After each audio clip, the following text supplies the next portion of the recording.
Hello, my name is Roberto Pecoits Filho. I'm a nephrologist from Arbor Research Collaborative for Health in Ann Arbor, Michigan, and also a professor of medicine at the Pontifical Catholic University of Paraná in Brazil.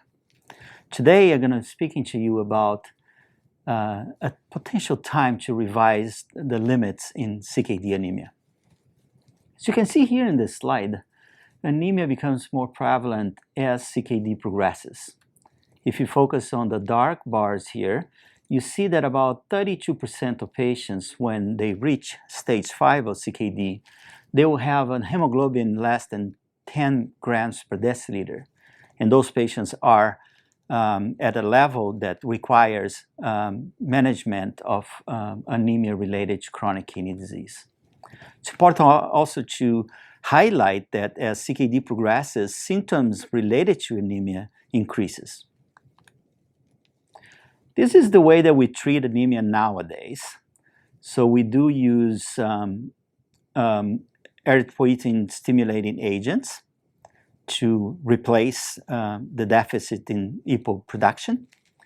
We provide patients with iron, and we give blood transfusions when those two don't work. Interesting, there's no alternatives in terms of mechanism of action. The treatments that I just described are logistically very complex, and they leave a lot of patients untreated. And especially intravenous iron therapy potentially represent harms in terms of iron overload, and a group of patients cannot really reach the targets because they are hyperresponsive. Therefore, transfusions are still very common in patients across the CKD spectrum, and they can compromise, especially a future transplant. So the current understanding of the pathophysiology of anemia in CKD has changed over the last few years. Now we understand that as an initial stop for the regulation of red blood cell production, the liver and the kidneys, they sense hypoxia. And then there is a stabilization of the hypoxia-inducible factor, and some genes are transcribed promoting the production of endogenous erythropoietin by the kidneys and extrarenal sites. Also, this HIF stabilization is associated with a reduction in hepcidin that promotes iron release from stores to the circulation. Once this is in place, the erythropoietin promotes survival of bone marrow cells into erythrocytes. And for that process to occur, iron is needed and mobilized into the red blood cell production.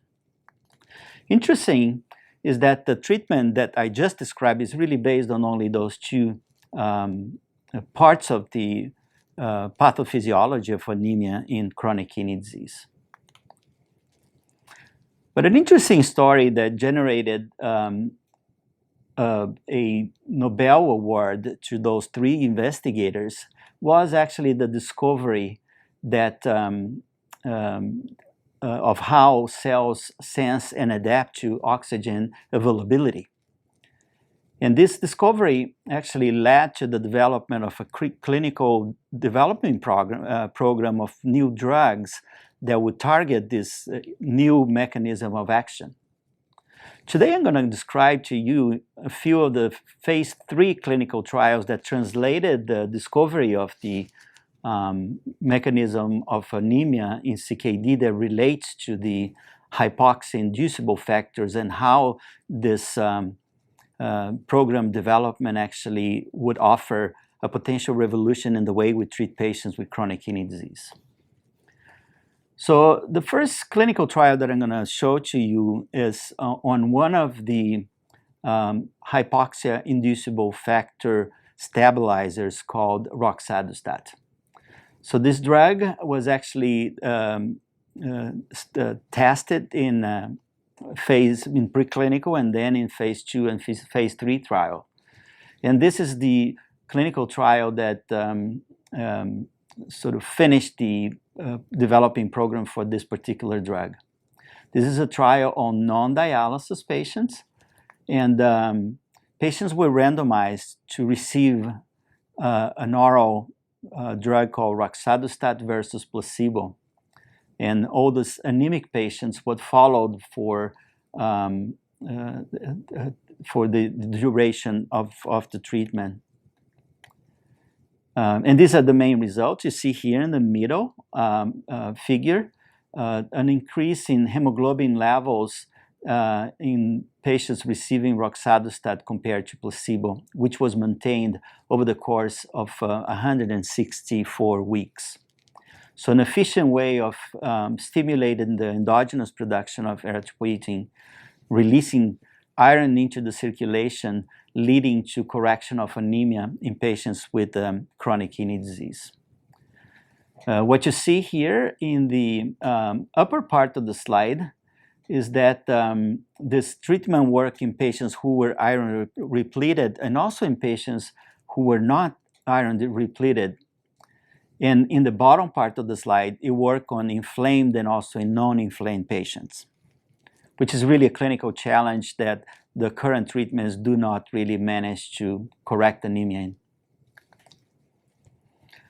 In terms of safety, this is a combination of the three major clinical trials in non-dialysis patients, ALPS, Andes, and Olympus, also with roxadustat. And you see here in the right part of the slide that the cardiovascular safety endpoint was achieved for both MACE, MACE Plus, and also for all-cause mortality. So not only efficient, but it seems like the drug appears to be safe for clinical use. So here are the take-home messages that I would like to leave with you. First of all, the improved understanding of the mechanisms behind anemia led to a potential revolution in patient management. And these new drugs, the hypoxia-inducible factors inhibitors, they have in general demonstrated efficacy, becoming an oral alternative, which is superior to placebo in non-dialysis, and in general non-inferior to ESAs. They decreased in iron needs in transfusions, and they seem to be effective also in a challenging population of inflamed patients. Thank you for your attention.